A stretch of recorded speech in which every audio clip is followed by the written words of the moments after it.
to you live from the studio. What's up? Alright guys, Zane, pre-save my song. We already got people requesting to be in the show tonight. The show is starring me, just like I always wanted it to be in my family of origin, because I was a middle child. Woo! I'm going to provide the audience applause for tonight. Guys, we're doing this. Hey Dave, what up Dave Yaden? Hey Marjo. I've played music on stage with some people in the audience tonight who are probably going to be here for, I think the average is like 30 seconds per viewer on Instagram Lives. People pop in, pop out. So what's up, guys? Good to see you. So let's hang out for a little while. Today was a really tough day for me personally as it pertains to the news cycle and evidence and new science and new guidelines and all that. So how are you guys feeling? Oh, thanks, Marjo. Well, you look awesome in your small circle photo that I'm seeing right now. So, hey, Marjo and I toured with Jesse McCartney back in the day. It was fun. I think I played this guitar. Wait.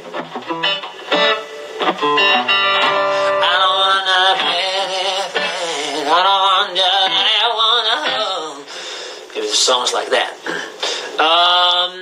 Reeve and I are starting to match the beers. Actually, let's be real about this. Reeve's got this part, but I got this part, and I got this part.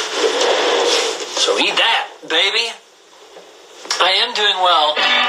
Today was just a crazy day, just figuring out what the heck to do to make this house totally safe. Because when you have 3 people living here, we were all realizing we got to really have a conversation around sanitizing and outdoor clothes and all that jazz. So we figured things out, but man, what a crazy time to be alive. Hey,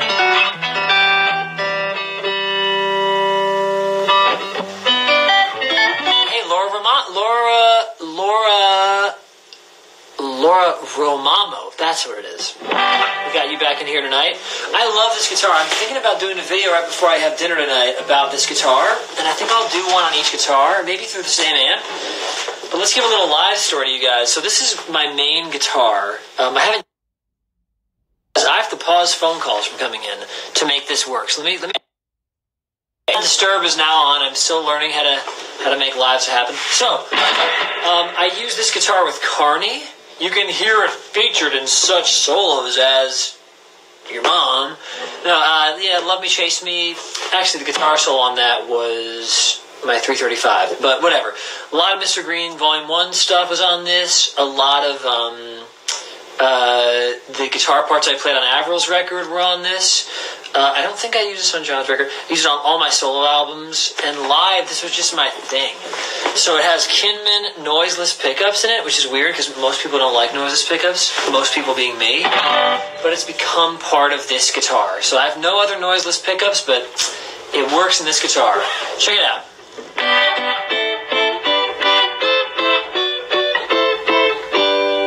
So it has kind of a broadcastery thing to it. It's really chimey, but not in a Telecaster way. You know, Tellies have that pristine shine. This is kind of a gritty shine. And this happened because I would take my slide and bang the slide like that.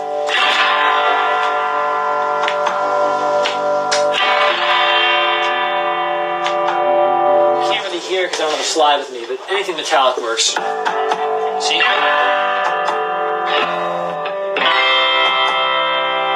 that's why it has that vibe. Like wine I feel. He played Telecaster, but I'm ready. Where's my love? Christine Gordon's in the house. Hey, Christine. Like wine.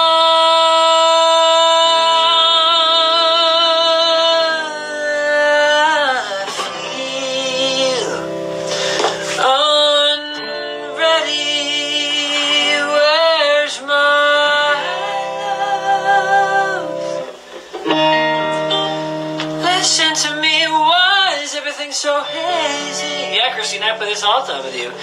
Isn't that sheer? Am I just going crazy, dear?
while since I've really played guitar. I gotta practice before I come on these live streams. Anyway, I want to bring you guys in. The fun of this stuff for me is getting people to come on in, ask music theory questions, talk about guitar, talk about live. Hey! In the meantime, I'm finally going to send this out to 4 students who've been waiting for it. This is a cheat sheet I made for making harmonic analysis easier. It's all diatonic chords for all minor keys, and then all diatonic chords for all major keys. So what I've found useful in a chart like this, I have this chart in my mind at all times, is when I see some music I'm trying to analyze, I go, wait a second, what key are we in? I wonder what key we're in. And you find that by taking 1 or 2 chords, you often delete 8 to 9 keys. You go, it has to be, or even 9 to 10 keys. It has to be one of these 2 or 3 keys. So if I said, hey, this song has a D major 7 in it, you'd say, oh, well, that knocks out 10 keys. Because diatonically, only 2 keys have a D major 7 in them, right? It's the 1 chord in D, that purple one, 4th line down, or 3rd line down. And it's the 4 chord, my brain, in A, my brain. 4 chord in A. Like I said, I have this chart memorized in my head. I really do, though. So you get to go, I wonder which one it is. So it must be one of those 2 keys. And then I tell you more chords in the song, and you go, oh, this song is in D because there's an A7 chord. Got it. Anyway, we're doing theory stuff. So let's see how it goes. Thanks, John. You know, my touch has faltered a little bit, though, recently. Because I've been really focused on the other stuff in this iPad. But can I just say, by the way, Apple, you have regained a passionate customer. I was so into Apple products as a kid. I was subscribed to Mac Addict magazine. I was really into everything Mac related. And then they kind of had this weird season, namely the one when Steve Jobs went to Next and all that. Anyway, this is the best thing they've ever made. This is what they meant the Newton to be. So yeah, acting classes and stuff. Yeah, man, I just took a bunch of notes. This is what I've been focused on the past 8 months. These are all acting class notes, and then I have a bunch of scripts over there and plays and all that. So my guitar playing touch is, but I'm going to get it back up during these Instagram lives. All right. Oh, Ariel Mann's in here? Cool. What's up, guys? Wow, what a fun little crew we have in here. All right, let's do some live interviewing, because this is where it starts to get really nerdy and really fun. Also, ask any questions you want with that question mark thingamajigger, and I'll answer it or whatever. Okay, cool. Chloe S. Lee. I have not tried carbon fiber acoustic guitars, although my dad had an Ovation. That's carbon fiber. Hello, Chloe. I don't think you remember me, but I met you and your brother a really long time ago. Where did we meet? Yeah, I was 8, maybe 9 years old. Okay. And now I would not remember this, so continue. And now I'm 20. Yeah, wait, so this was during the Carney touring days? Yes. Yeah. Back when I was 9, too. Yeah. It was at the Crab Radio Free Show. Oh my gosh, dude, that was awesome. It was like a crawfish cookout or something? It was something, but it was a free concert, and you guys were there, so my dad and I went and saw you guys. It was my first time seeing you guys live, and it was insane. My mom and dad had seen you guys twice before. Really? Was this in Alabama? Am I remembering this correctly? No, that's Bakersfield, California. Bakersfield, California, The Crab Radio Free Show in the Bright House Amphitheater. That sounds like something Carney would have done. Mom and Dad signed with the Fox Theater. And when you guys opened for Government Mule. And man, dude, my parents saw you twice. So fun. I got to see El Rey. Yeah, at the El Rey. That's my parents. Oh, wow. Yeah. Yeah, my mom won the Mr. Green contest that you guys had. Oh my gosh. Well, now I need to play. It's a long time. Yeah. Our moms were really good friends for a really long time. Our moms? Yes, they would say. My mom? Oh, yeah, your mom and my mom were really good friends. What the heck? Yeah. Well, this is like a family cookout. This is like a family get down. It's wild. I took a picture with you and Reeve, and your mom and I are friends on Facebook, and your mom finds it and she shares it at random times. Isn't it funny how Facebook became such a ubiquitous thing? Parents are so much better at Facebook than kids are. I am not that good. Yeah. My mom's better at it than I am. Oh, my mom's significantly better, yeah.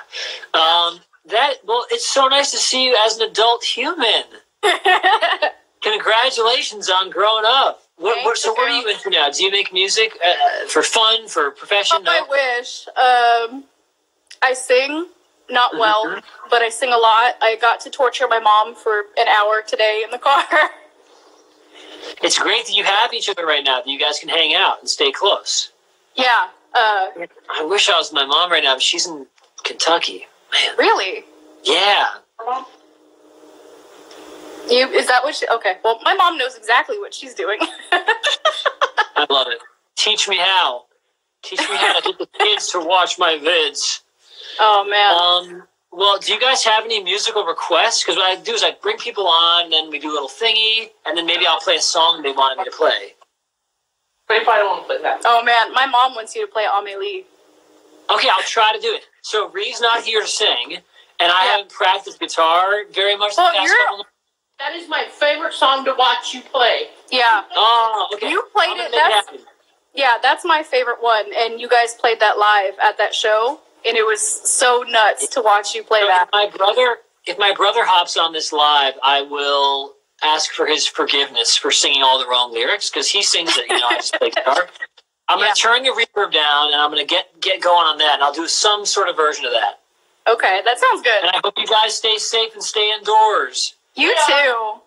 I will. We're doing pretty good on it. We're in lockdown. We're trying, but she's working, I'm not, so. Oh, man. Well, I hope, do everything you guys can to stay safe, and if you have to work, go get them, and we're thinking about you guys. Everyone who's out there, thank you for continuing to do things that help the world go round. Of course. All right, guys. Okay, well, here comes some version of Amelie. Wish me luck. All right. All right. See you guys soon. Thanks for popping in. Thank you for letting me. You got it. Oh, sorry. You got it. I'm going to turn my reverb down because this song requires less reverb. All right, nice and dry. Here we go. So if you guys don't know, I had a band with my brother called Carney, and I don't know if I'll be able to play this song because it's very up-tempo, and normally he's playing the rhythm. By the way, I'm a big fan of that progression. Major chords. I like that. Going up major third, minor third. Okay. Reeves gonna totally murder me because his lyrics will not be right. Amelie, there's a love with someone else because she's scared of learning how to be. Amelie, when will she fill the vacancy that keeps her and son to a custom love defeat? Amelie.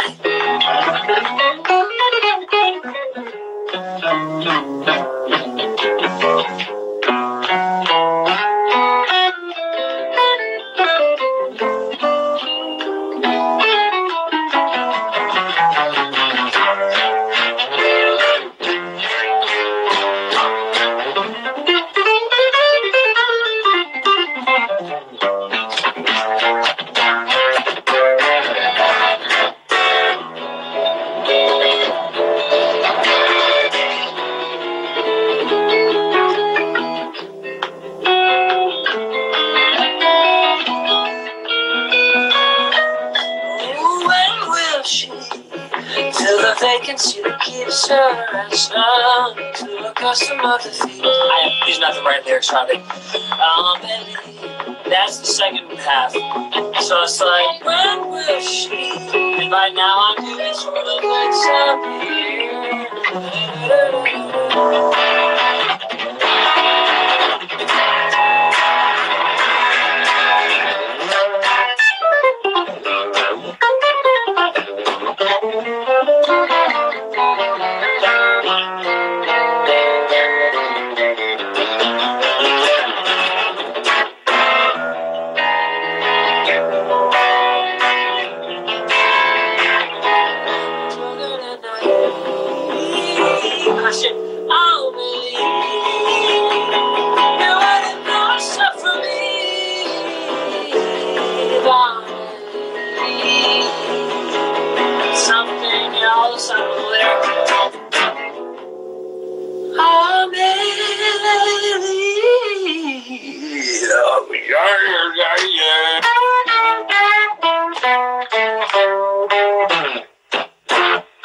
Alright, so that's an original that my band Carney wrote. In fact, here's a trip down memory lane.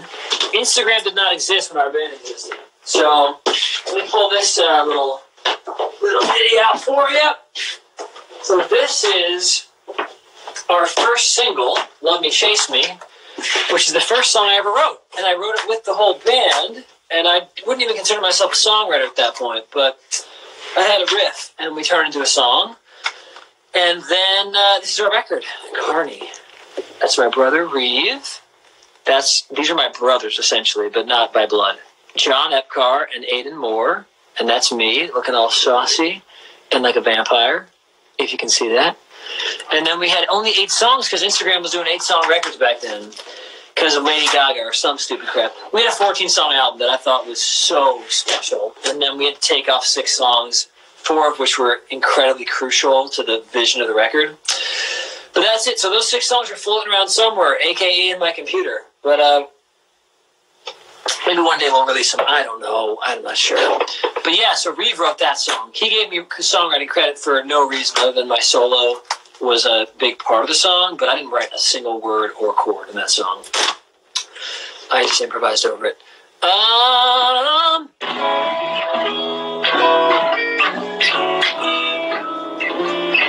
Okay, great. So let's see what kind of questions you guys are asking. All right, so we got questions. Pop them into the thing. I don't know how you do a Q&A, but just do it. All right, great. So you have a side pick of my Uncle Art. I love that. Awesome, great. Love Me, Chase Me is your go-to cosplay song? Fantastic. Yeah, I came up with this thing, which is essentially very similar to Come Together, but it's a little different. And then I came up with I haven't played guitar in so long.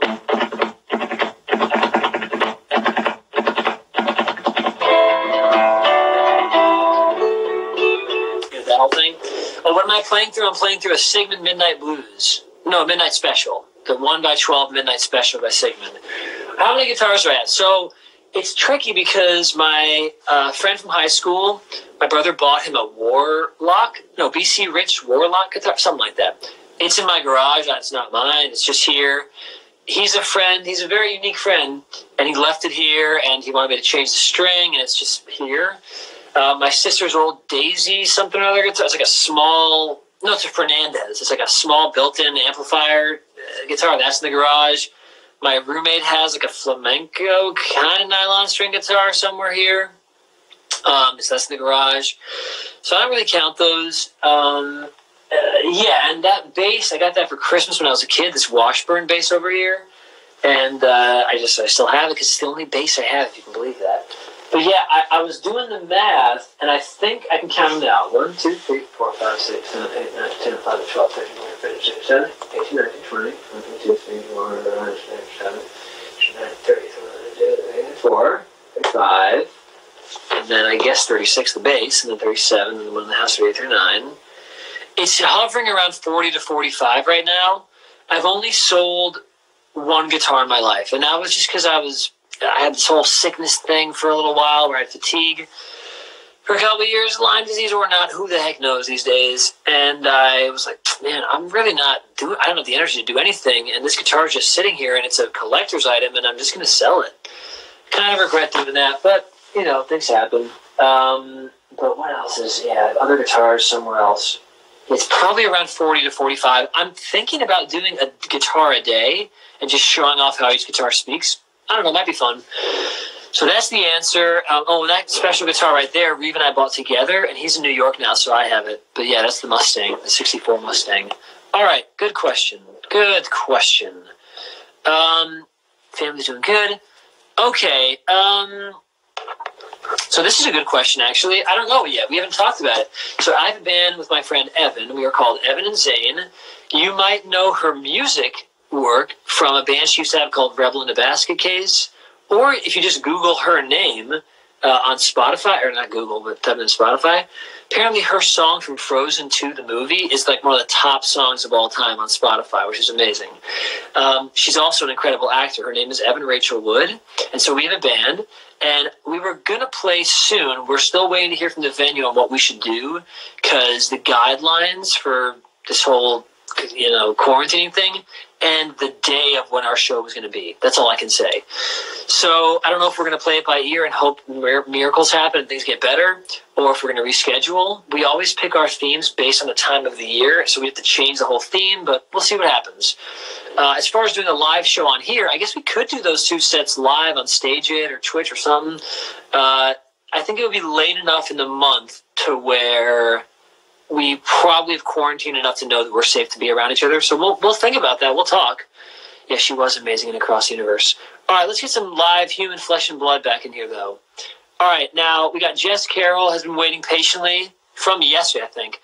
Yo, what up, Nathan? Hey, man. Dude, if you want to come in here, man, we can't play live. Nathaniel, sorry, I said Nathan because I'm pressing. Hey, Jess, if you want to come in here, you can wow us with your instinct.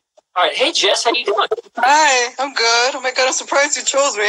That's right. Oh, I should have said. You're like, oh, shit, I wasn't ready. Girl, how you doing? I'm good, and you? How's everything? Good. Can you hear me? To people, guys. Jess has come to a lot of my shows and my brother's shows. She's been so supportive. She'll give little gifts and things at the shows, and we're really thankful for that. So it's good to see you. And. Oh my god. We're back live from Jess's house. This is awesome. So how have you been the past couple weeks? Good. Here still quarantining, working from home. That's about it. Hi, Liz. Yep. So yeah. I'm glad to hear that most people are taking this seriously. I haven't heard someone yet say, oh yeah, we're just going out to party. No. I haven't been out. I haven't gone out at all. I saw a meme that said all the bars and clubs and gyms are closed, so I can keep my life as is. Yeah. Yeah. So, and which part of town are you in? You're in LA? I'm in Queens. No, I'm in Queens, in New York City. Sorry, you're on the East Coast. Queens. Well, I've been more blessed to see you at certain shows that are not in New York. So thank you for your willingness to travel. Oh man, I gotta keep practicing my guitar so I don't mess up. So it makes it worth your trips. Oh my gosh, I can't believe I'm here. Reeves in New York too, so we're making sure everyone stays inside and stays safe. But is there a request or a song you'd like to hear? Let's see. Portion of a song or?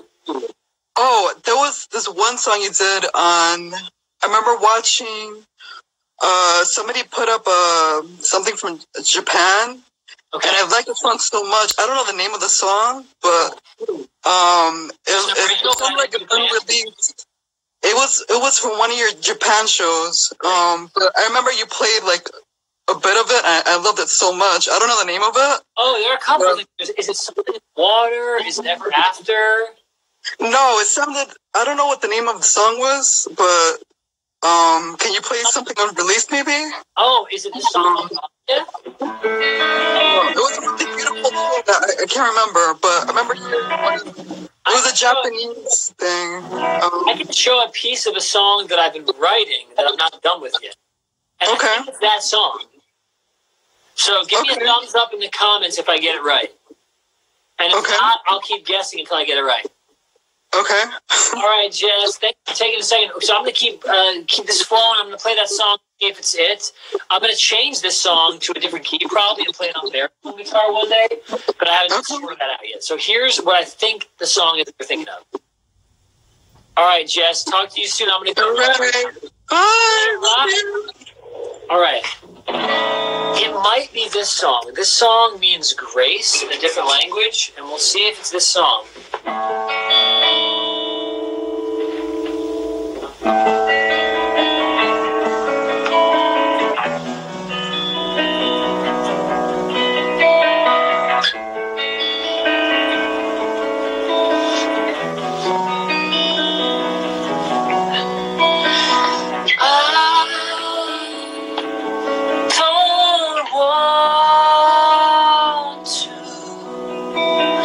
Leave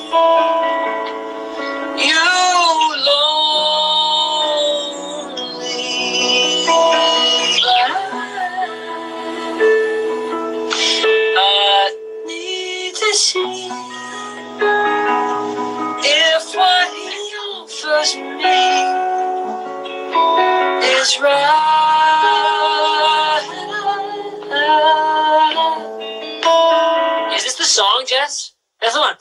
So the second verse I don't have finished yet. Also, this is going to come down like a major third. Is in the chorus is something like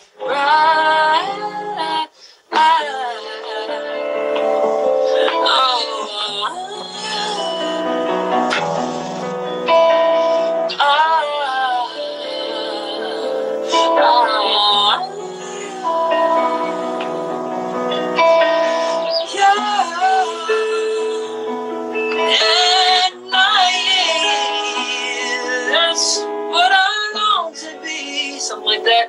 When you're here next to me. Here's a problem. The entire melody is in my break. E, F sharp, G sharp. It's like or la. It's like I choose constantly, and I think it's pretty up in that range, you know.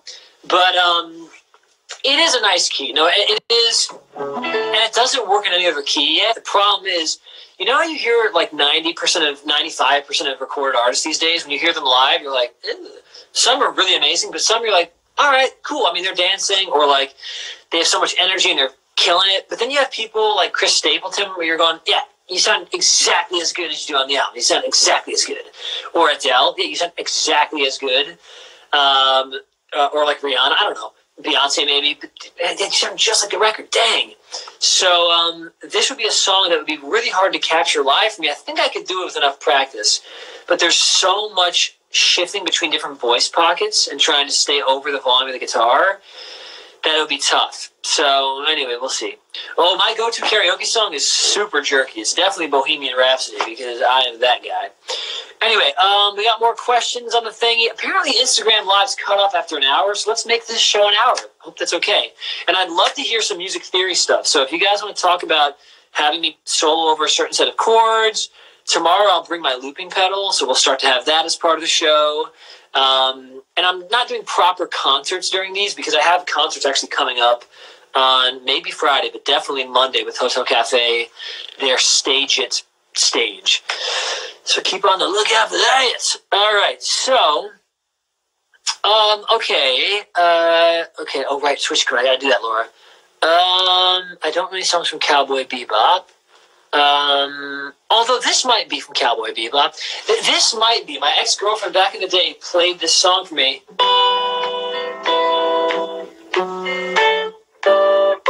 I know. Something like that.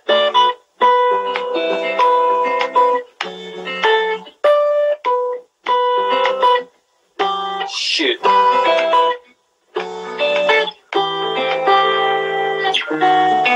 No. Shoot.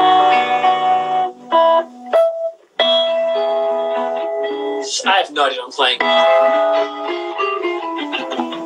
You're welcome, Jess. Apparently that was from Flying Numora theme. I don't know what it was. But anyway, that's an anime type thing that I almost know, but clearly don't know. Okay. Yeah. Okay. Okay. Does it make sense? I do play with a pretty aggressive picking style. All right, let's talk about picking styles. So you often play with a pretty aggressive picking style, especially for having such a strong jazz influence. Does that make sense? Of course it does. I don't know what the how-do thing says. Sorry, it cut off. But how did you develop that style? So I spent this one summer focusing on different techniques. So one of them is called the oscillating pick technique, I think. George Benson does it, where he holds it kind of like this. That didn't work for me. I tried using my thumb like Wes. Tried that. I tried using a pick down super flat, like a T. And eventually I found out that I like to kind of mix and blend between all the things depending on the sound I want to make. So a lot of jazz guys are very flat with their pick, which is cool, but if you can listen to the nuance of the tone, my stuff, I like to be a little more nuanced, and I'm willing to move my pick. So I'll angle it depending on what I want to have. So on the round strings, sometimes I'll kind of go diagonal. And on the unwound strings, I might go flat. So I'm constantly looking for breath, air, and liveliness, so I will change my angle depending on what I like. So yeah, I think I just try to open my ears and be willing to discover. The idea of curiosity and discovery interests me more than mimicry. So that's the best answer I can give. All right, let's maybe bring a live person in. But when did I start playing with loops? Once the music industry died, yeah, and I couldn't have a band. No, I'm just kidding. No, once our band kind of broke up, I realized there are only a few people in the world that I feel really inspired by. I play with them all the time. Gavin Salmon, John Epcar from Carney, and Aiden Moore, and Joe Ayub, and there's so many people I'm inspired by. My freaking roommate, for God's sake, Charles Jones. So there's so many people I'm inspired by, but to make a living out of it and go to Japan and go to Mexico and go to Canada and go to Europe and do my solo touring, it was just so much more cost effective to make an income that I was used to making from touring with artists without needing to hire. If I didn't hire a full band, I could basically make that level of income, which meant I could provide for myself. So that's the main reason that looping came about. Turned into a really fun thing, though. So I do hope that one day the full band thing comes back, and then I can just use looping as I need to or want to. But it was kind of born out of necessity, to be frank. Okay, yeah. I'm joking when I do those riffs, guys. All right, I want some new people. We got some new blood.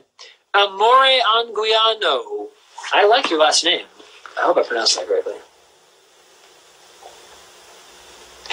I use hybrid picking as well, yes. Yo, what up, man?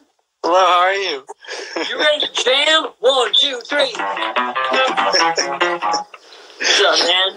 I just want to say, I don't know too much about your music, but I follow John Mayer, and that's kind of how I got to know you. And usually, when I see musicians that I'm not familiar with, I kind of investigate. I'm like, oh, who's that guitar player? What is he about? And it's a very different sound, but I love it. I remember I was in NAMM like 2 years ago, and you were playing with Daniel Donato on the Taylor stage, I think. Super inspiring. Yes. Thanks, man. I love Daniel. He's such a good guy. Yeah. Both of you guys, amazing guitar players. Thanks, man. Definitely inspirational. That's awesome. So what sort of stuff do you play? Well, I play for church, primarily. Mm-hmm. That's kind of what most of my practice comes out of. Mm-hmm. But I love very, very soulful, heartfelt music. Yeah. As far as genres go, blues is what I'm really attracted to, but starting to listen to some of your stuff and how you incorporate jazz and all that stuff, I'm open to a lot of things. So I'm just kind of gauging. I don't know. Yeah, man. I love that. As far as or go ahead. Sorry. No, I was going to say I played it in church a lot when I was about 18 to 20. Uh-huh. And I went to Hillsong in New York City for a little while. Okay. In Plaza. And they had that song Cornerstone, and I really liked that song. Wow. I don't know if you know that song. But Definitely. It's like a hit now. They were trying it out. They were going, we have this new song we might release. And it was, wow, this is really compelling. That's awesome, man. Yeah, I find that a lot of Instagram passionate guitar players also play in church. I don't know where the intersection comes there, but it's great. Yeah. Obviously, with that belief system, I guess it adds something more to the music. Obviously, music itself is very emotive, very moving. And obviously, if you add that onto it, I guess it transcends it to a different thing. Right. But, it's another aspect of music. I guess since you're here, what piece of advice would you give a guitar player that's trying to find his way in the world or develop his craft or skill? What would you give, at least for me as a musician? Well, I don't know. I don't know that I'm one to know more than someone else or offer advice, but I could share my experience. Because you're probably quite a bit younger than I am. You seem like you're in late teens or early 20s. I'm 23. Just turned 23. Exactly. Yeah, I call that early 20s. So, if without dipping into hubris at all or thinking, I'll teach you a thing or two, because I never heard you play, and I think all of us are really equal and just, we're all curious and trying to learn. But I will say I did this thing from age 18 to 25 or so where I pretty much said yes to every gig I could, even if I didn't think I could handle it. So that included someone like Eric Walls asking for me to play guitar at his gospel church in the Valley. Okay. I had never played at a gospel church, and I don't know the vernacular. I can play, but I don't know the vernacular exactly. But I said yes to it. And then I got hired for a rap gig, and sure. And then a reggae gig, okay. And then a guy from West Africa hired me to play, okay.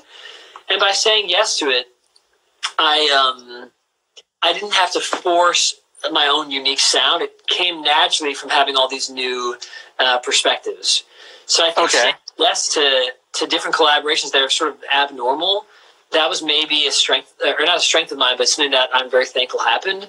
I also was really into sight reading. So I'd take these sort of packets, really nerdy, whatever. These are just like sight reading packets that I stole from my college. They said I could. And I'd just read for 10 minutes a day, and I'd try to think, oh, wow, that interval is written that way, and that's right, because it's played like that, and it's also played like this there, and that's interesting. And all these neurons, I guess, and things were connecting. Yeah, like that curiosity you were talking about. You're trying to apply that. Okay, I know there's something here. What is it? And you studied it. Exactly. I keep mentioning in my little Instagram lives Neil deGrasse Tyson, who I know was embroiled in a potential controversy a year ago. So, I mean, everything seemed okay as far as the investigations, but it's tricky to say certain names to not trigger people. Yeah. But he, and I'm aware and sensitive of that, but he's really into curiosity and this idea that when a kid's in school and the jury says, oh, you didn't do a good job, or the music theory teacher says, that's the wrong way of saying it, he says, BS, man. Like, that's not how we got to the moon. Yeah.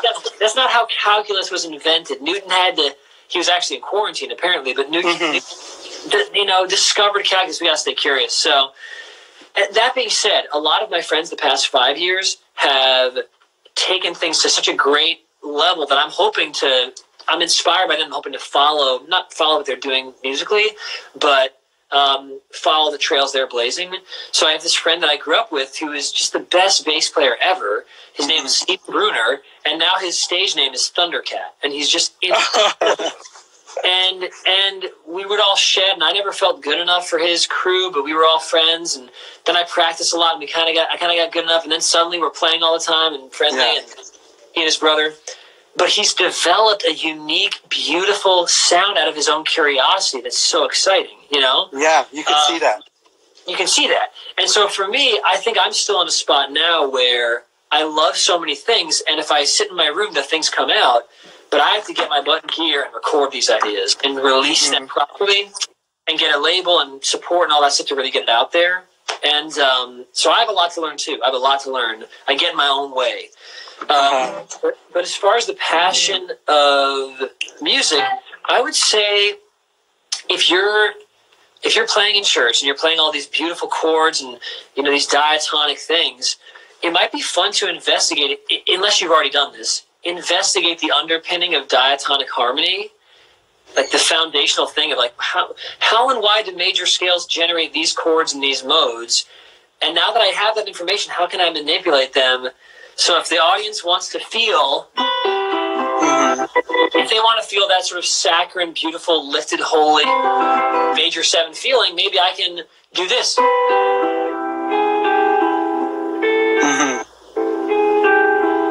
I can now manipulate. I go, oh, they wanted the saccharine thing, but I'll give them a different saccharine thing. Yeah. I know the sharp 5 will create that feeling for them, and there are different tools that I use. That was cool looking. Whoa, that was weird. There are different tools I use because of being so interested in foundational curiosity-based theory. So I would encourage that. A lot of Googling. I agree. Thank you so much. Yeah, Definitely. Never would I have thought that I would be talking to someone that I look up to, and here I am. That's so nice of you. Well, I'm going to be looking up to you, man. So thank you. Keep getting out there and send me your music when you have it recorded. DM. Thank you. I will. You got it, man. All right, have a good night. You too. See you, man. All right, guys. Dude, we're having fun. We got musicians, we got music lovers, and we got major 7. Well, actually, major triads, add sharp 5. Am I right or am I right? Part of what I love about things like this, like chords like this is, well, first of all, they're hard to play. Like on the piano, they're easy. But you won't hear these on the guitar very, very often, and I like putting those in songs and during solos and stuff. You might hear this, which is like a C major 7 sharp 5, right? But what if instead of having the sharp 5 replace the 5, here's the 5, here's the sharp 5. You hear it raising, see?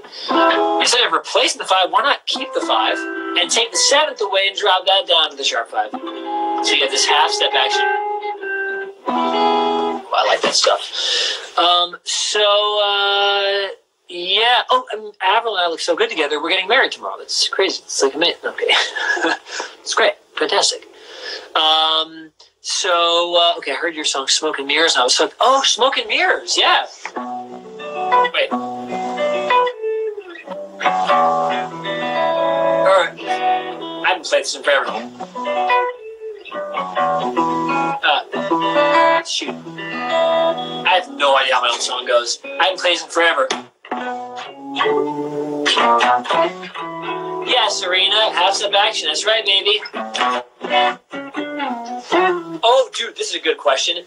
Nathaniel Murphy. If you guys don't know Nathaniel Murphy, Zeppelin Bar Natra, just go follow him now. He's the Nathaniel. If you want to pop in here and talk too, man. My best friend and I were talking about you.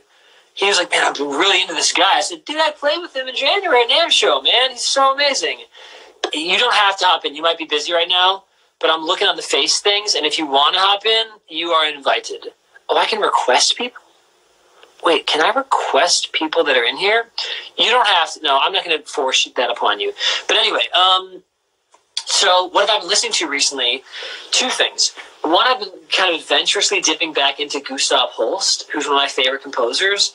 Most people love him because of The Planet Suite. That's amazing. I actually have the score for that, and every now and then I'll listen along to the piece while reading the full score and conducting. I also have this book. Where is it? I've been reading this sometimes, The Baton in Motion. So just working on my baton technique. I love this stuff. And I'll read along with the Planet score, which is awesome. But anyway, I was trying to get into his other stuff. He has this Walt Whitman thing, and it's just a bunch of random stuff. So I've been listening to that, and I have been noticing one thing. He loves half diminished chords. Like an orchestra playing a half diminished chord, that's not super standard. Normally it's counterpuntal, right? And there's like a moment of a half diminished chord, but it's just it breathes for a moment, just a transition. But he'll lay on a half diminished chord, just like all the trombones and everyone playing that. So I've been noticing that. Today, my girlfriend and I were listening to Thelonious Monk stuff, and then we listened to Dan Tepfer, who she's friends with. He has this crazy album where he does Bach's variations and inventions, or maybe just the variations, and then he improvises jazz over them. That's awesome. But don't know how to go live with you. Okay, I can invite you in. I think I can do this, Nathaniel. Let's see if I can make this work. Bob-a-da-boop. We go here. We go add. Let's have a full-on music theory nerd guitar Q&A. What up, dude? What's happening, man? How you doing, man? Not too bad. Yourself? Dude, I swear, Stefan and I, my friend Stefan Offset, we were talking about how insanely, psychotically good a guitar you are. No, thank you. That's kind. Dude, I have stopped practicing the past couple of years, and I'm just excited to watch people like you destroy. I'm overrated. Overrated. No, you're not, man. Dude, let's just play this chord a bunch. Yeah, people will love that, won't they? Sure, just like, and you played up half step. Yeah. By the way, that chord reminds me of Howard Shore's score for Lord of the Rings, Fellowship of the Ring.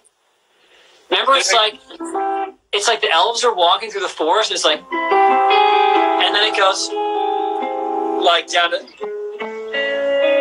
Oh wait, hold on. It keeps going up in major augmented chords. Anyway, I should know that because I'm quite familiar with the films. But dude, I love those movies. I haven't watched it in a while. Zane, what did you say you've been listening to? Oh yeah, sorry, you asked that. So I've been listening to that Gustav Holst stuff. So the Planets, but not the Planets. His newer is like different stuff. I've been playing Wagner. I'm really into just orchestral music, just in general. Yeah. So I'm listening to some Wagner and getting more clear on his works. Today I was listening to some older Thelonious Monk stuff, which led to some Ornette Coleman stuff. Yeah. There's mostly classical and jazz these days. Oh, fair enough. I mean, although MGMT does have a new record that came out 2 years ago that I really love. oh yeah. Yeah. Oh, How about you, man? Oh, just everything and anything, to be quite honest with you. I mean, I've just been listening to a lot of George Benson today, actually. Funnily enough. Talking about that, have you ever seen how he picks? It's crazy. I don't know how he does it. Easy. It's like backwards. It's like this. Yeah. It's just crazy good. I mean, there's all That's one bad boy. Yeah, and a lot of Brent Mason. I'm actually learning a Brent Mason solo. Pick It Apart on a record. The speed of Messing up or something. Yeah. The connection, man. Instagram. What the F, dude? Yeah. You said Brent Mason and then it cut off, but the Brent Mason record, you're learning his solo. Oh, the solo off a song called Pick It Apart with Mark O'Connor. Can't remember the Nashville. I don't know what. I can't remember what. Oh, man. Daniel Donato's here. He said, play slow dancing in a mellow tone. Do it. Actually, that could be done. So, shot. And then how do you do the mellow tone? Wait, how do you do a mellow tone for that? I don't know. That is so weird. It's not in that key. Whatever. That's hilarious, Daniel. Slow dancing in a mellow tone. I will do that mashup one day. You been transcribing anything, or do you transcribe anymore, or anything like that? So I do sometimes. It's weird. Like the first, I know. By the way, for people watching, you and I met at a NAMM show for half an hour, and then we jammed together. Yeah.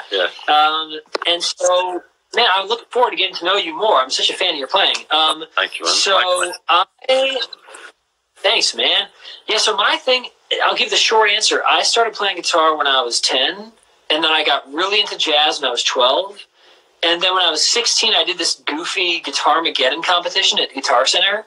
Oh, yeah. And that led to, being one of the finalists and stuff. And then that made me think, maybe I should do this. And then I kept going with it. But all throughout that time, I was thinking, I'll get back into acting soon. Because I was a child actor in a sitcom. And I was thinking, I'll do that again. I'll just do guitar for a little bit and get back into acting. Yeah. And every couple of years, I'd reach out to my old agents. Hey, I might want to get back in acting. And then a music gig would come up that I couldn't say no to. And the entire time, I was just transcribing and shedding and pedals and all this stuff. Long story short, about a year ago, I realized my soul is going to atrophy if I don't express that part of myself again. Yeah. So I have been reading screenplays and scripts and playwrights and taking acting classes. So past 8 months I've been shedding, but not guitar. I've been shedding being able to access a variety of nuanced emotions with emotional recall and all. It's been a whole thing. Yeah. So I'm equally as obsessive now, but my guitar playing definitely has taken a bit of a hit because of it. But now that we're in quarantine, I think I might be there's too much time, so hopefully I'll find more time to transcribe. Yeah. Fair enough. No, I mean, my problem is, 1 week all I want to do is country. The next week, all I want to do is bebop. The week after that, it's like, right, I just want to do Paul Gilbert stuff. Right. It's good in one way, but I don't know. It can be frustrating in one way. I've got a short attention span in that respect. So, but it lends itself well to being able to play a few different kind of styles and things like that to an extent. Yeah, and you're man. Like every video I see that I like multiple times, it's like, oh shit. So please continue doing whatever you're doing because our ears are happier for it. Oh, thank you. I'm serious, man.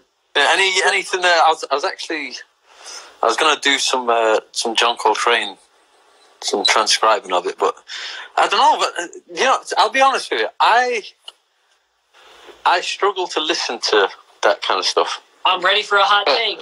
Give me the hot take. Honestly, I struggle. Like I was listening to, it's Countdown. Sure. Yeah. I struggle to listen to it, to be brutally honest with you. How about Giant Steps? Do you struggle as much with that, or not as much? Not as much as that, purely because I've listened to that so many times. I think, dare I say, it's a ridiculous statement to make, but it almost seems like there's more structure to that. There is. You're totally right. Yeah. You know what I mean? So it's a little bit more familiar, you know? Yep, totally. Yeah, nerdy theory moment. I haven't looked at Countdown in a while. I should pull it up, actually. But if I remember correctly, it changes keys a few more times, and the key changes are a bit more dramatic, whereas Giant Steps is essentially 5-1 or 2-5-1. So the ear's kind of being led like, oh, yeah, 2-5-1. I get where you're going. Yeah. So I feel that. This is funny. You know when people say, if you loved this, you'll love that. I'm going to do the inverse. If you hated John Coltrane's Countdown, you're going to really hate Ornette Coleman's Shape of Jazz to Come. I'll have to check it out then. Jeez. It's out there. My girlfriend and I were watching this interview that Bill Evans did in, I think, Finland or something. Yeah. And they were asking him about, they said, what about that new avant-garde movement? You know, what do you think about this new avant-garde thing? He said, no, I think it's cool. I think they're onto something. I think they're trying to figure something out. I don't know if they've found it yet. And he was referring partially to Ornette Coleman and people of that era. He said, you know, it's interesting, though. I mean, they're onto something, but it's so subjective when you're just clamoring and randomly, you know, playing notes without an aesthetic. This is his opinion, not mine. He said, I don't know, I wonder sometimes, you know, if a baby was crying in a crib, you wouldn't deny that it needed something, but I don't know if you'd call it art. And I was like, damn, that is shots fired. Okay. So you're not alone in some of these more avant-garde explorations. Someone like Bill Evans might even go, I don't know. But I don't know. I get into it. She and I were listening to this really out there polychord, multiple keys at once piano thing, and both of us were just really into it. Yeah. So part of it could be palate. You know, like some people prefer white wine and fish, and others prefer red wine and red meat. I don't know. Yeah. But I mean, dude, but I relate, though. I remember when I was in high school and even McCoy Tyner came on, I was not ready for that. I was like, oh, fuck, what is happening? I don't know. There's just a lot. Like, I love to transcribe. Like, I love doing that. But even to an extent, like Joe Pass Virtuoso, that album, you know, I love the album. The playing is out of this world, and I wish I could play like Joe Pass. But it doesn't hit you. It doesn't grasp me as much. You know, it doesn't, you know, grab me. I will never hate on someone having an opinion like that, because I similarly will say, trying to think of bands that people love that they don't hit me. Actually, here's a hot take for people who are in the jazz world like me who love jazz. I love Thelonious Monk, but I prefer Bill Evans. And a lot of people go, what? Bill's so safe, man. Dude, freaking Thelonious is so out there. And it doesn't hit me. Or people love Brahms and Mozart. And I go, yeah, I love them. Sure, I do. They're insane geniuses. But when I hear some Ravel or some Chopin, now we're talking. Yeah. So, yeah, man. I listen to Joe Pass daily. Which is the ironic thing, because I just wish I could do, you know, 0.1% of what he could do. You know?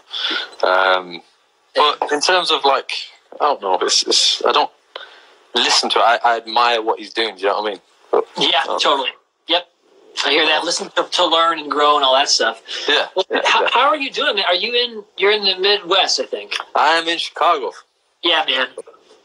So are you just shedding all the time because we have time now? Not as much as I should be, to be honest. Dude, I'm barely doing anything, man. I'm barely doing anything productive. I'm just too stressed out and scared. So I'm just playing video games. You know what I find is it'll be getting near like bedtime. It's like, right, I know what I'm going to do in the morning. I know what I'm going to practice tomorrow. I'll have a schedule in my head. I'll go to bed. I won't have forgotten about it. I'll just think, I don't want to do it anymore, you know, which is bizarre. I don't know. It's frustrating because there's times where all I want to do is Charlie Parker, then it's maybe all I want to do is Malmsteen, or just work on drop 2 voicings all day. You know, it's strange. Like there's too much to work on. Speaking of drop 2s, by the way, I rarely hear anyone use this voicing these days. The major 7 chord. I just love having the major 7 like beneath the root. Yeah. I'm a big fan of that voicing. Also, can I share a quick nerdy story? Because as you're probably telling from this conversation, I'm really into film score and orchestral works.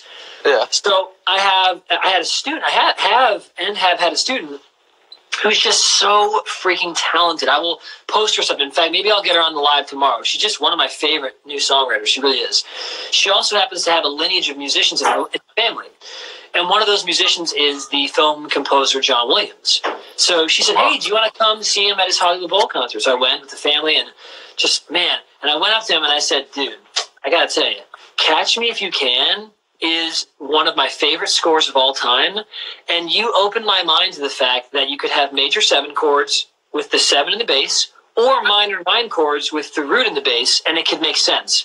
So the whole score is just like that voice, but like a low tuba is playing. Yeah. We're playing A minor 9, like with the 9 just being the root, okay. Or the whole thing is, the whole melody is based around that tension. Yeah. And he was like, what? You noticed that? I went, yes, and I would like to kiss you emotionally. Friend. I haven't seen that film in ages. I do love the film. I'm trying to remember the music. Dude, check out that. I remember. It's like a diddle. Yeah, I remember that. Yeah. Oh, dude, where he's running down the hallway, the silhouette of Tom Hanks. Yeah, I remember that. Yeah, that's bass clarinet. Dude, that's so loud. So good. Oh, wow. Dude, well, I hope we get to play together. Maybe one of the things of this quarantine is some tech giant, or maybe we should make an app. We'll design an app with 0 latency. So we can actually jam. Yeah. Could do, definitely. A boy can dream. It would be. That would be cool. So. Man, I really appreciate you coming in to say hi and watch. No worries, man. Pleasure chatting with you, and pleasure. I hope you'll do a live soon, man. I'll do the same thing and comment and say. I will do. I'll have to. I've never really done too many live. I always get kind of nervous and shy, to be quite honest. So that's fair. That's no problem. Hey, all you have to do is have child acting trauma like me and have a ring light because you have no self-esteem. Hey. Hey! No, man. Dude, so great, man. I'm looking forward to getting to know you more and playing with you, man, in the future. Likewise, man. It'd be great. Yeah, dude. All right, man. Have a great night. Talk to you soon. You too. Take it easy. Man. Dude, for some reason, that conversation with Nathaniel made me think of this song I have called Something in the Water, and I don't know why. It's those chords. Maybe my sound works now. Maybe it doesn't. Let's find out as quickly as we can, because it's about to be dinner time. I'm about to have dinner in my stomach. Talking about cheese. Talking about maybe some wine. Uh-oh. Talking about pasta dinner. Talking about pasta sauce. All right, so I'm going to first do my rap song for you guys. Yo, I like pasta. It's a nice sauce. What do you know? I like to eat moss. Might have bacteria. Don't really know. What are you going to do when you got to go? It didn't not rhyme. Okay, capiche? Got it? Favorite kind of apple? What a great question. That's so funny. Favorite kind of apple? Not the green one. They're too sour for my mouth now. I don't know, man. The Granny Smith.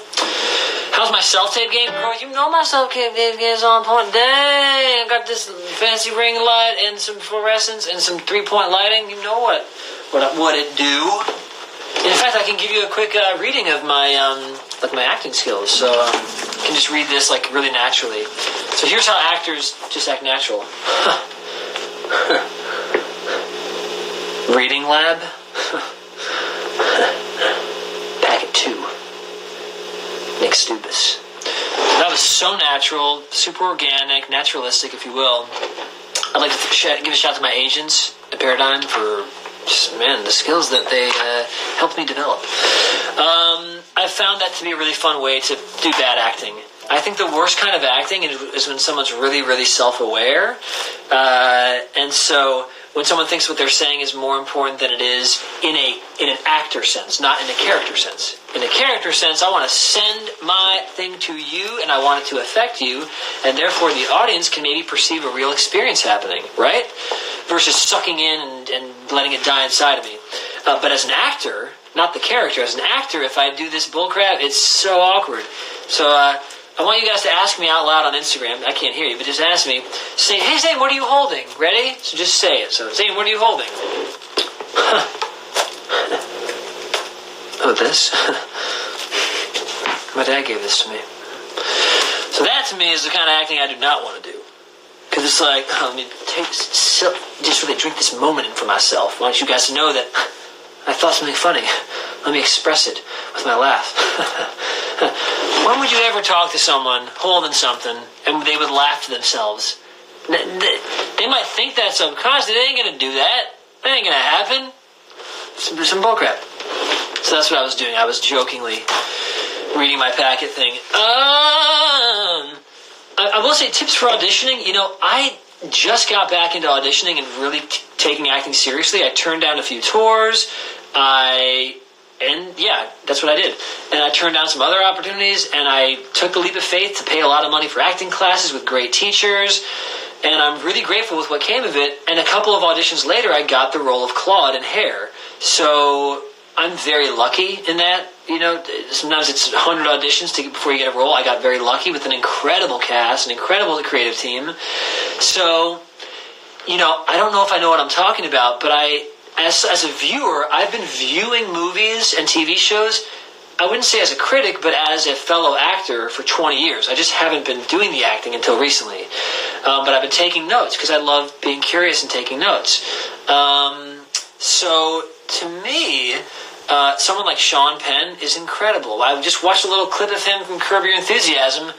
I really felt that he truly believed he was the person. Versus, let me communicate to you how I feel. The example of that in song to me is, oh, yeah. It's like I'm so self-aware that I'm performing for you that it's exciting and compelling to a certain type of audience, but it's not exciting and compelling to the type of audience I'd like to communicate to. I might write a book that's full of pictures and stuff, but the kind of books I like to read are like A Brief History in Time, which have some diagrams, but those are the kind of books I like to read. That's the audience I like to be a part of, and I'd like to magnetize that sort of audience. So I don't really like doing singing or performing in a way where it's over the top, kind of. If I may, I don't like doing pornographic art where it's like, I lost my internet for a second. So yeah, I'm being very verbose. Let me just play this thing for you. Play this song of mine called Something in the Water and see if it sounds any good right now. Okay? And then we'll do this again tomorrow night, y'all. Long story short, if an artistic expression is coming from an honest place where it's being felt realistically, I will join you on your journey. And my teacher said that so well. He said, Howard Fine, he said, if you're having an authentic experience, we'll have an authentic experience. Whatever you're interested in, we'll be interested in as the audience. So that's the way I like to approach music. I don't do it perfectly, and I do step into some bad habits. Let's tune this up and give you a song.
rewind, we're changing.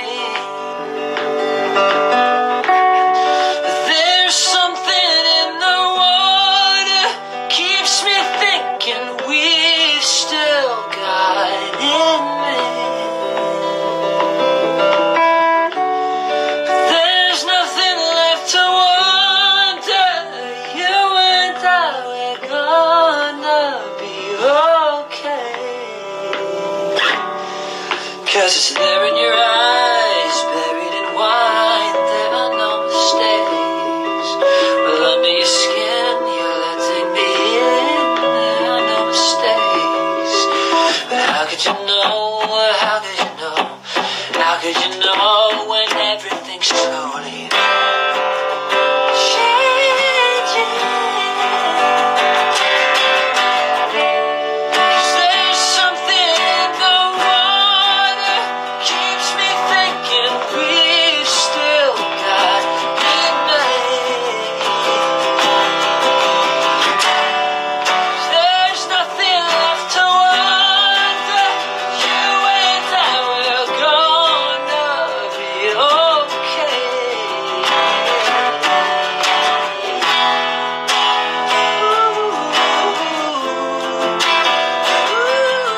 There's something in the water.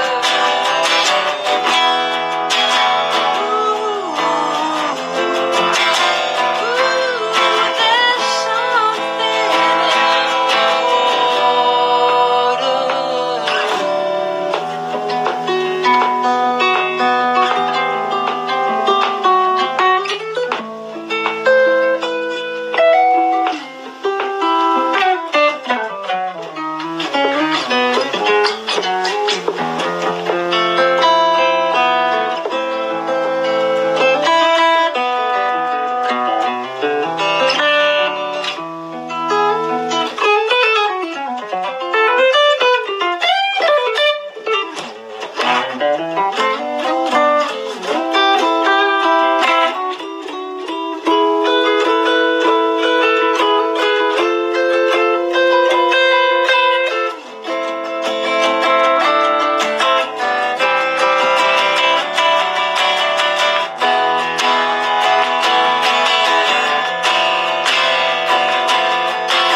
There's nothing left to wonder.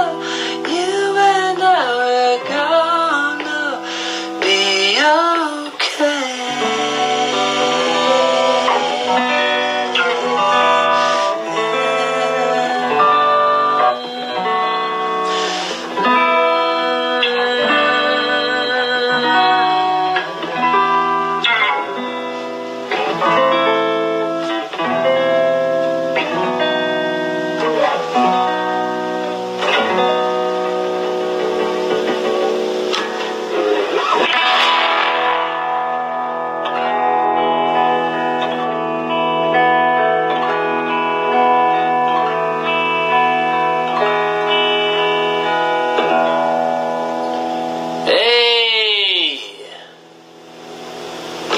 All right. Well, there we have it, guys. Thanks for sticking around and earning a full song. I don't know if earning is the right word. Hopefully you enjoyed that. But I'm going to go get some food in me, and I'm going to go to bed at a reasonable hour. Giant sips. Whenever someone says giant sips, I have to do a little bit of it. But it's really nice getting to sort of connect to people. Well, actually, I'm connecting when we do these videos together. And it's helping me practice guitar because I've spent so much time doing other things the past 8 months. So thanks for this not avenue, what do they call this? This space. Anyway, I ate a bunch of tacos. God bless. Dude, you're so inspiring. Thank you, Hector. Can I make a tutorial for Doesn't Matter Where We Go? Maybe I will one day. That was wicked. Thank you so much, Sarah. Triceratops. I would love your name. And I will do that. I will have a good rest. And I will see you guys tomorrow night. Let's just keep it at the same time. I don't know, 7 p.m. How's that sound? Can I please say the intervals of all the modes? We'll do that at some point, my friend. That's my man from India. What's the songwriting process like? We're doing rapid fire. There are a lot of ways we can talk about that. We will talk about that tomorrow. Any tips for improvisation? Yes. Learn diatonic harmony and get really clear on the foundational building blocks of Western major scale-based music. That is the best way, I think, to get into it. Favorite kind of apple? I answered. My grandfather was a composer that Frank Zappa loved. Wow, I love his stuff. Send me his name. DM it. All right, guys. Thank you so much for sticking around. More guitar nerd stuff next time. I'll start the next video with my looping pedal and just some weird stuff. How about that? Maybe I can even get the lovely Adriana Stan in here to do some camera work and show my feet and show the pedals I'm using and all that jazz. We're going to have fun. We're going to keep it going. All right, guys, have a good night. Thank you so much for spending some time with me. And please stay inside. Please. It is not worth it right now. Please stay inside. Stay inside. Everyone's saying it all nicely online. I will say it meanly. You better stay inside if you can.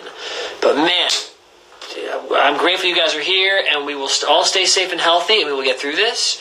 And I'll talk to you guys tomorrow. Bye-bye.